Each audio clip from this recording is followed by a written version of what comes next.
el modelo que teníamos antes de arriba, ese modelo de red neuronal de Hellman, perdón, no sé por qué no me está reaccionando, ya. Este modelo de red neuronal de Hellman que tenemos aquí, ¿cierto? Que es básicamente, insisto, una red, perdón, de un perceptrón multicapa con un componente de memoria, ¿cierto? Se puede expresar básicamente a través de esta formulita que tenemos aquí. El paso forward sería simplemente, entonces yo tengo una secuencia a la entrada, esto ya es muy importante, X ya no es X solo, sino que es X con un superíndice T, porque al ser una secuencia, entonces va a entrar un valor de X, que es el primer valor de la secuencia, luego va a entrar un X2, que es el segundo valor de la secuencia, luego un X3, que es el tercer valor de la secuencia, para luego, después de haber leído todos esos elementos de la secuencia, hacer una predicción al final, ¿cierto? Vamos a diferenciar entre los pesos que multiplican a las entradas X de los pesos que multiplican a los valores anteriores de la salida de la capa oculta. ¿Listo? Entonces a esto los vamos a llamar U y a esto los vamos a llamar V, ¿cierto? Y el término independiente es en este caso B, ¿cierto? Esto me produce una salida A. Esa salida A pasa por la función de activación, que en este caso, por ejemplo, originalmente era una tangente hiperbólica, ¿cierto? Produce la salida h de t, que es la salida de la capa oculta en el tiempo t. Miren que aquí teníamos, era la del tiempo t menos 1. Y h va y se almacena, porque la necesito utilizar en el siguiente paso, pero también pasa la capa de salida, se multiplica por una serie de pesos w, se suma con el término independiente, y esta es entonces la salida de la red, ¿cierto? Entonces, eh, tengamos en cuenta que básicamente U es una matriz, ¿cierto? Es una matriz que contiene los pesos que están asociados a, a la conexión de las neuronas con las variables de entrada, ¿cierto? Entonces, por aquí, por ejemplo, tenemos, si este es el número de neuronas, tenemos, perdón, bueno, esto no importa, realmente no importa, pero voy a poner por acá el número de neuronas, digamos M, y el número de muestras de entrada, por ejemplo, puede ser D. Entonces, esto puede ser D, ¿sí? Entonces, con lo cual, esta columna de aquí corresponde a los pesos de la neurona 1 para cada una de las entradas de las entradas D, ¿cierto? Que provienen de afuera. Bueno, cuando tenemos una serie de tiempo, ¿cierto? Queremos predecir el valor siguiente con base en los valores anteriores. Entonces, cada una de las X en el tiempo, si esta es X1, esta es X2 y esta es X3, por ejemplo, para predecir el valor siguiente, que sería X4, por decirlo de alguna manera, cada una de esas X es realmente un único valor, ¿cierto? Por lo tanto, D es igual a 1, ¿sí? Si utilizamos solo una serie de tiempo para predecir a ella misma, la dimensión D es 1. La cantidad de tiempos, en este caso, sería 3, ¿cierto? La cantidad de tiempos sería 3, ¿sí? Cuando hablamos de D es porque en cada elemento del tiempo entran varios valores. ¿Qué puede ser? Por ejemplo, en el caso de una serie de tiempo, yo quiero predecir el valor de el dólar, ¿cierto? Yo quiero predecir el valor del dólar. Y voy a utilizar valores previos del dólar, pero resulta que yo sé que también influencia, por ejemplo, el dólar, el valor del petróleo. Entonces, por aquí está el valor del petróleo, ¿cierto? Y yo sé que también influencia el valor del dólar, eh, no sé, otra moneda, por ejemplo, el euro. Entonces, si el euro se hace fuerte, entonces la gente prefiere invertir en euros que en dólares, no sé. Es bueno, cada momento del tiempo, en cada momento del tiempo que yo voy a utilizar para predecir el dólar, este sería el momento 1, entonces ya aquí ya tenemos un X que es un vectorcito, en el tiempo 1, y es un vector de dimensión d igual a 3, porque tenemos tres valores, ¿cierto? En el tiempo x de t igual a 2, tenemos otros tres valores, d igual a 3, y así sucesivamente, ¿cierto? Entonces, por eso d puede tener diferentes valores, y siendo las dimensiones de los vectores de entrada, que es diferente al tiempo, que es la cantidad de pasos que yo voy a utilizar, ¿sí? Entonces, eso es importante, ¿listo? U será entonces una matriz así, y V es una matriz cuadrada, porque tiene por acá M y tiene por acá M, ¿cierto? Donde cada uno de estos son los pesos asociados a los valores de las salidas en el tiempo anterior. ¿Cuántas salidas hay? Pues hay M, que son M neuronas, entonces por eso V es una matriz cuadrada. ¿Listo? Eso es, eso es importante tenerlo en cuenta. Otra cosa que es muy importante tener en cuenta y que no he nombrado es que cuando hablamos de series de tiempo, una cosa que deben tener muy en cuenta es que la cross-validación tiene que ser ahora, la partición de los datos tiene que ser también secuencial. Por ejemplo, si vamos a hacer la predicción de una serie de tiempo, tenemos que utilizar esta porción para entrenamiento, esta porción, por ejemplo, para validación y esta porción para test. En ningún caso podemos llevar a cabo este proceso haciéndolo de manera aleatoria, porque nos podría pasar que entrenamos con una porción de tiempo de acá y validamos con una porción de tiempo del pasado. Eso no lo podemos hacer, ¿sí? En el caso de problemas de series de tiempo, la partición de los datos debe ser siempre siguiendo la línea temporal. Una porción hasta cierto tiempo para entrenar, de ese tiempo en adelante para validar, de ese tiempo en adelante para hacer la validación. De hecho, en scikit-learn existe un, una, una función específica para hacer el particionamiento de los datos cuando estamos hablando de series de tiempo que sigan precisamente esa forma que yo les acabo de decir. Listo. Esto hay que tenerlo mucho en cuenta, eh, porque insisto, podemos equivocarnos de manera seria entrenando el sistema con datos futuros para luego predecir en datos pasados y influenciar de manera equivocada, digamos, el modelo y sobre todo las medidas de evaluación que yo obtengo de ahí. ¿Listo? Muy bien. Entonces, eso para que tengamos la diferencia entre V y U. V, pues es un término, simplemente un vector que contiene los términos independientes de cada una de las neuronas H. Entonces, es simplemente un vector de M por 1, ¿cierto? Y W, pues dependerá del número de neuronas en la capa de salida, ¿cierto? Eh, entonces será pues del número de neuronas de la capa de salida por M y ya está, ¿cierto? Entonces, teníamos pendiente hablar, o la idea del día de hoy era comenzar a hablar sobre el algoritmo de entrenamiento, que se llama el algoritmo de propagación hacia atrás en el tiempo.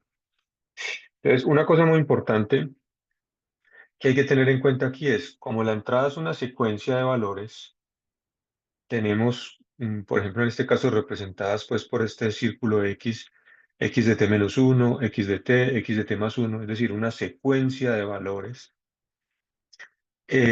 Aunque lo que tengamos sea una red neuronal de una sola capa, cuando nosotros analizamos la información en el tiempo, parece como si tuviéramos más capas, porque tenemos la entrada en el tiempo t-1, que entra a la capa oculta, ¿cierto? Produce una salida hacia que va hacia la capa de salida y también esa misma salida se utiliza como entrada para el tiempo siguiente. Esta que está aquí parece como si tuviéramos otra capa, parece como si fuera una red neuronal de dos capas, pero realmente es la misma capa que teníamos antes, solo que está siendo evaluada en un momento del tiempo posterior, ¿cierto? Aquí la clave fundamental está en que la entrada es una secuencia de valores, ¿cierto? Y lo mismo pues pasa aquí, ¿cierto? En el gráfico entonces es como si tuviéramos entonces una red neuronal de 3 capas, pero realmente es la misma capa evaluada en diferentes momentos del tiempo.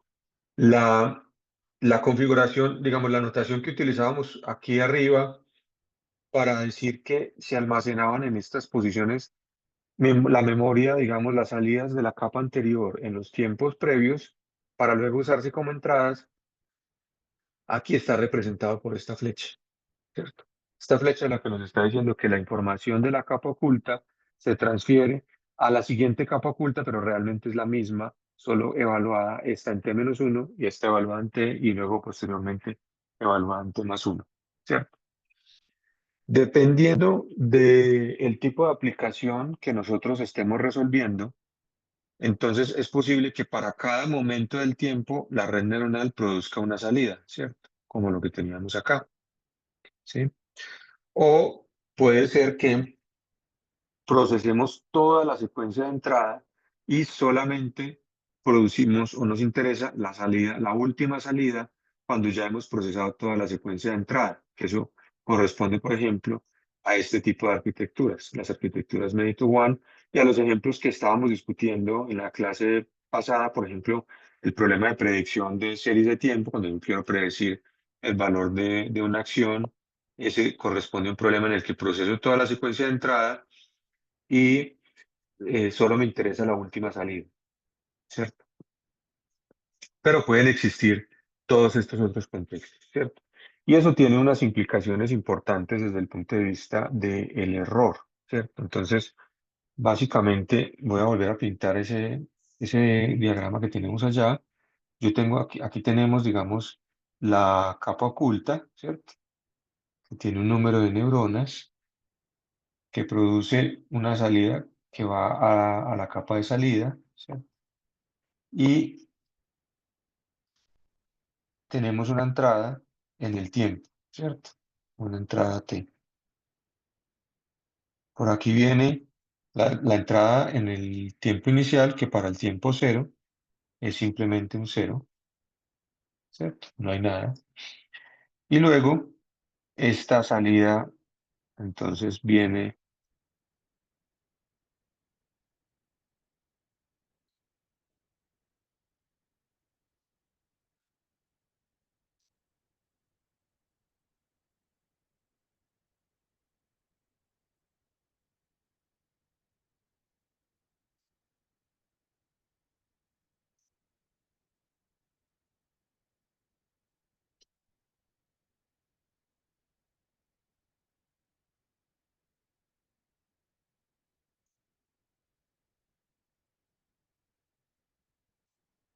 listo, esto es más o menos lo mismo que tenemos allá, ¿cierto? Entonces, el asunto fundamental es qué pasa con el error, ¿cierto? Bueno, esto es lo que estábamos discutiendo en la clase pasada. ¿Qué pasa con el error? Entonces, nosotros podemos tener entonces la salida deseada de la red, ¿cierto? Y la salida deseada de la red puede ser o un valor para cada momento del tiempo o solamente un valor en el último momento, por ejemplo, para las configuraciones many to many y many to one, ¿cierto? Entonces, el asunto fundamental es, acá vamos a medir un error, ¿cierto?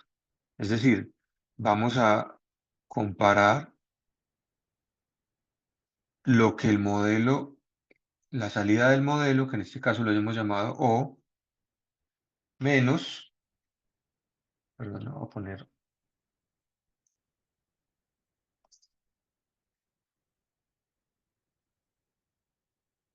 vamos a comparar lo que sale del modelo menos lo que debería haber salido, ¿cierto? Y esta comparación, pues, ya sabemos que puede tener diferentes tipos de funciones de coste, ¿cierto? Pues en un caso muy sencillito podemos hablar de un error cuadrático medio. Este error, digamos aquí cuál es la clave. Este es el error que está cometiendo la red para el momento t+2, ¿cierto? Eso quiere decir que Nosotros cuando queremos hacer el entrenamiento de la red, entonces queremos actualizar, ¿cuáles pesos? Queremos actualizar los pesos U, que son los que están por aquí, ¿cierto? Queremos actualizar los pesos V, que son los que están por aquí, ¿cierto? Básicamente. Y tenemos también, pues obviamente, un término independiente, ¿listo? Que en la ecuación que veíamos antes es el vector B, ¿cierto? Vamos a pintarlo aquí de esta manera, pues para que no lo tengamos en cuenta. Nosotros queremos actualizar, durante el proceso de entrenamiento, queremos actualizar estos tres. Esto es una matriz, la matriz U, esta es una matriz U y este es un vector, ¿cierto? El vector B. Por supuesto, también queremos actualizar em, el vector de pesos W que conecta aquí y aquí también está el término independiente que lo podemos llamar C, ¿cierto? Bueno, también me gustó más esa anotación. Vamos a poner aquí, coma, listo, que es el vector de término independiente. Eso es todo lo que nosotros queremos actualizar. Entonces, básicamente, nosotros decimos, ah, bueno, para este caso, entonces yo tengo que medir el error y hacer la propagación hacia atrás, ¿cierto? Como en cualquier proceso de entrenamiento de la red neuronal. Yo hago la propagación hacia atrás del error para poder actualizar los pesos que hay aquí, los pesos que hay aquí y V, ¿cierto? Viene por aquí. Hasta ahí parece un problema convencional, ¿cierto? Pero realmente no lo es.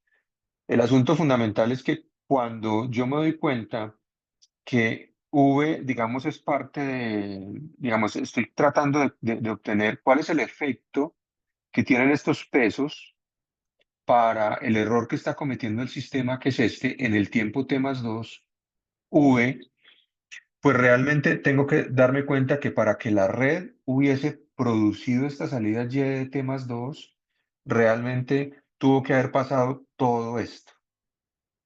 Yo tuve que haber entregado X de T. Luego tuve que haber entregado X de T más 1 para luego poder haber entregado X de T más 2 y haber producido esa salida. Es decir, el error que está cometiendo la red en el momento T más 2 también dependió del momento X de T. Claro, precisamente porque estamos hablando de problemas en los que los datos no son independientes. De eso se trata, ¿cierto? Entonces yo tengo que devolverme aún más para poder evaluar el efecto que tuvo V, por ejemplo, en el error que está cometiendo el sistema en el momento Y de T más 2, pues resulta que es que V también está aquí. Y resulta que V también está aquí, ¿cierto? Entonces yo me tengo que devolver para cuantificar los errores que comete el sistema en cada uno de estos momentos del tiempo. Y si además tenemos un problema en el que la red neuronal, un problema en el que la red produce una salida para cada momento del tiempo, es decir, un problema en el que también tenemos Y de T más 1 y Y de T, pues resulta que para Y de T más 1 también tenemos un error, ¿cierto? También hay aquí un error, también hay aquí un error. Por lo tanto, cuando yo evalúe el efecto de V en el error que está cometiendo la red, entonces resulta que tengo que cuantificar el error que proviene por aquí, pero también el error que proviene por aquí. Son varias componentes y el error que proviene por aquí. Entonces, ¿cómo se ve esto al final cuando yo voy a hacer el proceso de entrenamiento? Cuando yo voy a hacer esto, en el proceso de entrenamiento implica entonces que lo que voy a tener es una acumulación de los errores a través del tiempo. ¿Sí? Entonces vamos a ver aquí inicialmente cómo se describe matemáticamente el problema. Entonces tenemos una función de coste, L, y es una función de coste que para una secuencia que tiene valores desde x igual a 1 hasta tau, ¿cierto? Tiene valores deseados desde y igual a 1 hasta tau. Entonces lo que tenemos es una suma realmente de términos de error, ¿cierto? Tenemos L, que es la función de coste, y lo que hace L es que acumula los errores que el modelo está cometiendo a lo largo del tiempo. ¿Sí? Por eso aparece aquí un LDT. Entonces tenemos una sumatoria para todos los momentos del tiempo. Esos momentos del tiempo dependerán de la longitud de la secuencia que nosotros estemos trabajando. Y para cada momento del tiempo, entonces tendremos una función de coste, ¿cierto? Obviamente, la función L va a depender del tipo de problema que estemos resolviendo. Si es un problema de regresión, pues probablemente será un error cuadrático medio. Si es un problema de clasificación, tendremos entonces una función de cross-entropía o cross-entropía categórica, por ejemplo, en el caso de un problema de clasificación de varias clases. ¿Listo? Entonces, como en cualquiera de los otros problemas de entrenamiento de una red neuronal, lo que tenemos que hacer entonces es, obviamente, comenzar por estimar el gradiente de la función de coste, ¿cierto? Entonces, el gradiente de la función de coste para un momento del tiempo o de t es precisamente pues eso, la derivada de L con respecto a dt, que es la derivada de L con respecto a L de t y la derivada de L de t con respecto a O de t, ¿cierto? Asumiendo pues que tenemos una función de coste de este tipo, entonces esta derivada es simplemente este producto de Hadamard, ¿cierto? Básicamente.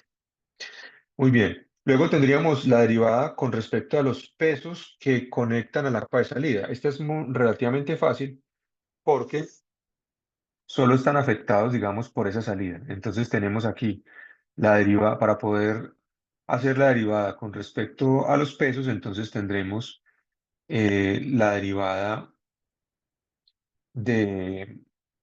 pues con respecto a esa función. Luego tendremos que hacer la derivada con respecto a la capa oculta en el último momento del tiempo, ¿cierto? Entonces, para poder hacer la derivada con respecto a la capa oculta en el último momento del tiempo, tendremos el peso WT, que es el que está multiplicando a los valores que provienen de la capa oculta, por la derivada pues de la salida, ¿cierto? Muy bien.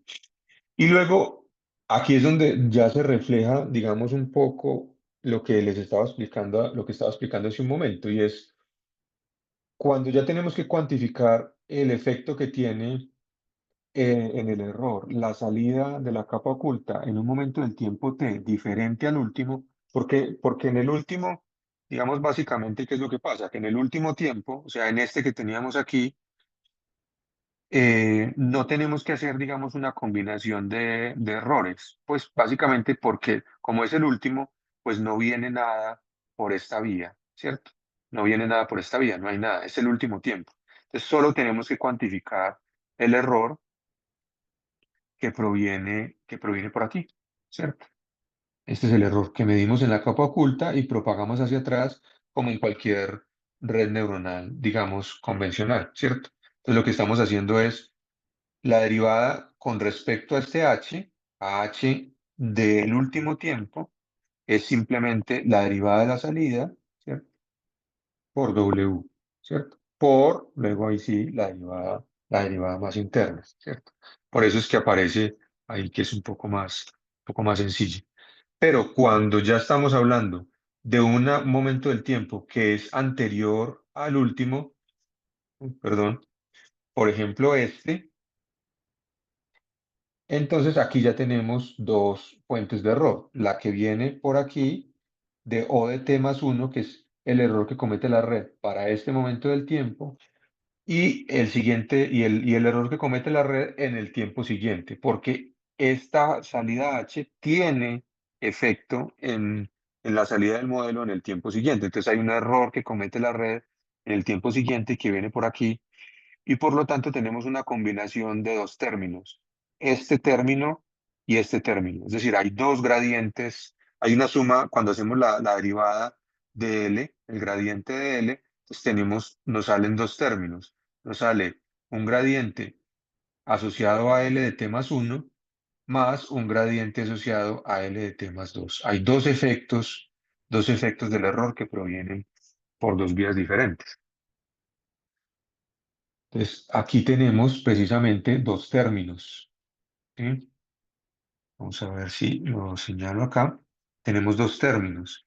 Este es el término que proviene de la salida h en el tiempo t más 1 y este es el término de error de la salida de la red en ese momento del tiempo. Miren que acá estoy derivando con respecto a O de t, mientras que esta es una derivada de h de t más 1 con respecto a h de t. Es una derivada de la salida de la capa oculta en el tiempo t más 1 con respecto a la entrada de la capa oculta en el tiempo anterior, mientras que esta es una salida de la derivada de la capa de salida de la red en el tiempo t. ¿Sí? Bien. Más allá de entender que la razón por la cual hay dos términos, que me parece pues muy importante, lo que es súper relevante aquí también es entender esto.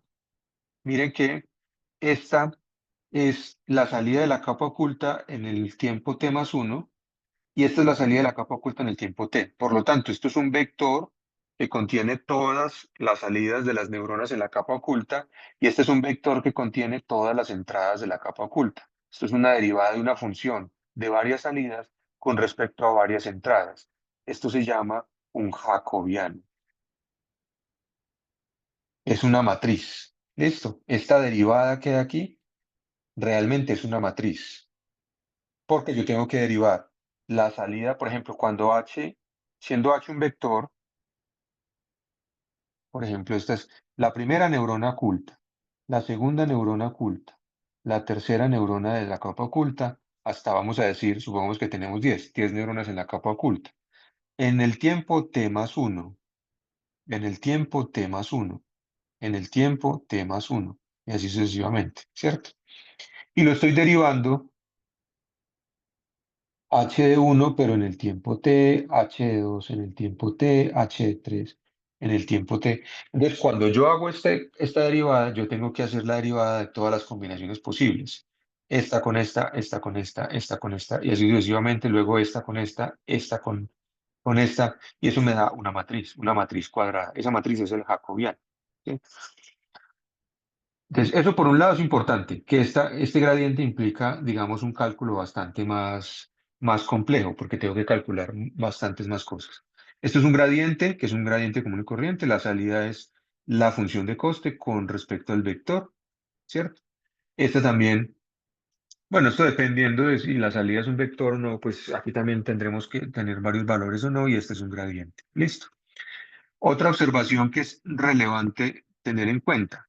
Miren que, sobre todo en este primer término, yo estoy haciendo el gradiente de h de t de L, me sale esto que ya expliqué que es una matriz, ¿cierto? Que es un jacobiano, multiplicada por el gradiente de la misma función L, pero en el momento h de t más 1, ¿sí? H de t más 1. Entonces, resolviendo, digamos, esto, esta se va a quedar indicada. Claro, porque esta es la del momento anterior, ¿cierto? Aquí es donde estamos haciendo la propagación del error. Esto que está aquí es lo mismo que está aquí. ¿Listo? Lo otro que es el gradiente de este gradiente, esta matriz al final es este V transpuesto por esto que tenemos aquí. ¿Listo? Y la derivada de este segundo término es esta que tenemos aquí. ¿Listo? Que ya la habíamos calculado previamente arriba. ¿Cierto? Eh, qué es lo relevante de tener en cuenta aquí? Este gradiente de h de t más 1 de L es esta misma derivada, pero calculada en el tiempo siguiente.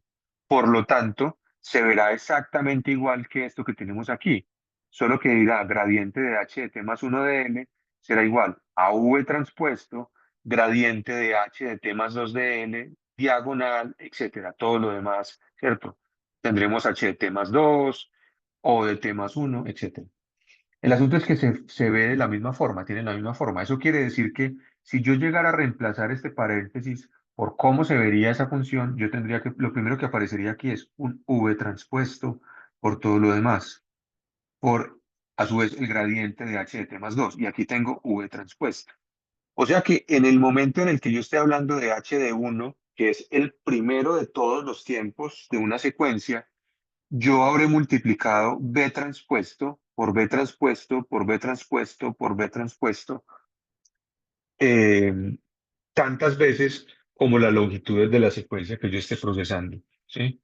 Eso hace que realmente el proceso sea supremamente sensible a los valores de V transpuesto, porque básicamente esa matriz se está multiplicando por ella misma muchísimas veces.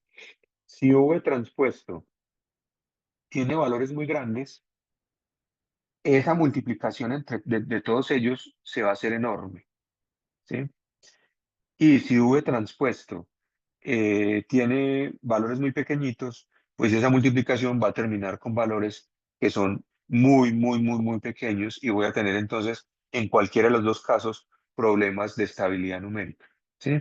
Eso hace que este modelo de red neuronal, digamos, recurrente, convencional sea muy inestable. Cuando yo lo estoy entrenando, tengo problemas de estabilidad muy fácilmente. Muchas veces la red no converge y no converge precisamente por estos problemas, porque V transpuesto durante el proceso de entrenamiento se multiplica por ella misma muchas veces. Entonces, luego, el paso crítico de este proceso de entrenamiento eh, es precisamente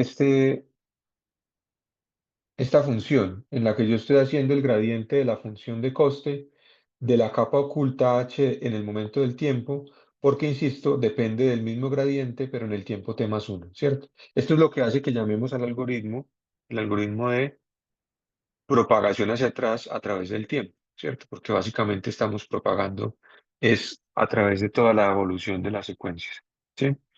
Una vez tenemos este cálculo, la actualización de los parámetros es relativamente fácil. Este es el gradiente con respecto al término independiente de la capa oculta, con respecto al W de la capa de salida, con respecto a los pesos V y con respecto a los pesos U. ¿Qué tenemos que tener en cuenta? Obviamente que siempre nos va a aparecer una suma por T, porque la red la estamos evaluando en una secuencia. Entonces, el error que comete el sistema a través del tiempo y que nosotros tenemos que irlo acumulando, se acumula con respecto al tiempo. Y por eso siempre aparece una sumatoria T, ¿cierto? Sumatoria T, sumatoria T. ¿Listo? Lo demás es relativamente fácil. Siempre aparece por aquí, aquí aparece el gradiente con respecto a L, por aquí aparece el gradiente con respecto a h de t, por aquí aparece el gradiente con respecto a h de t, por aquí aparece el gradiente con respecto a h de t. Por eso la clave está aquí. ¿Listo? Recuerden que como estoy propagando en el tiempo hacia atrás, entonces siempre primero calculo el h de t más 1 para luego poder calcular el h de t y me voy yendo hacia atrás en el tiempo. ¿Listo? Pero, insisto, el problema fundamental es que V transpuesto se va a ir multiplicando por ella misma en la medida en que voy yendo hacia atrás en el tiempo y si la secuencia es de longitud muy larga, V transpuesto se habrá multiplicado por ella misma pues tantas veces como la longitud de la secuencia y eso me genera problemas de inestabilidad numérica. Aquí tengo un ejemplo utilizando la misma librería que estábamos usando en el caso de las redes MLPs, que es esta Neurolab, que realmente no es una librería muy utilizada, pero bueno, yo la utilizo ahí como un ejemplo básico, ¿cierto? Nuevamente recuerden que me pide los rangos de las variables, tanto de las variables de entrada como la variable de salida, las funciones de activación, etcétera. En este caso vamos a resolver un problema de regresión muy sencillito, ¿cierto? La idea fundamental es que la entrada sea una función sinusoidal y la salida es esta función cuadrada, ¿cierto? Entonces, lo que tenemos aquí es el target, ¿cierto? Que es el objetivo que yo le puse a mi modelo y, y la línea verde es la salida de la red, ¿cierto? Y esta es la forma en la que evolucionó el error a lo largo de las iteraciones. ¿Listo? Entonces ahí tenemos, digamos, más o menos un ejemplo de un problema secuencial, ¿cierto? Un problema de secuencias, porque la idea es que la red, digamos, de alguna manera debe tener información, debe empezar a capturar información de cuándo cambia el proceso, ¿cierto? Para poder empezar a predecir que que el target del sistema ya debe cambiar y ya no va arriba, sino que va abajo, ¿cierto? Asociado obviamente a la entrada, que es una función C. ¿Listo? Acá abajo tengo el mismo ejemplo, pero utilizando PyTorch, ¿cierto? Y para que vean simplemente que el resultado es muy parecido, porque la red en esencia es la misma, es una red muy sencilla, ¿cierto? y que lo podemos replicar ya utilizando, digamos, un framework un poco más actual. En este caso, pues yo tengo que definir de manera manual el modelo, ¿cierto? Que está definido de esta manera. ¿Listo? Una cosa muy importante en este caso es que yo tengo que, en este caso, es un problema de muchos a uno, ¿cierto? Yo tengo una serie de valores a la entrada hacia atrás para predecir el valor siguiente. En realidad, en este caso, la cantidad de valores hacia atrás que estoy utilizando para predecir el valor siguiente, creo que es simplemente uno, ¿cierto? Pero podría aumentar ese valor, pues, fácilmente. ¿Listo? Y acá, como pueden ver, en este caso, la red neuronal recurrente, él me devuelve la salida, la última salida, y me devuelve también una matriz con todas las salidas en los diferentes momentos del tiempo, ¿cierto? Eso, dependiendo del tipo de aplicación que yo esté resolviendo, puede que sea necesario que requiera toda esta información.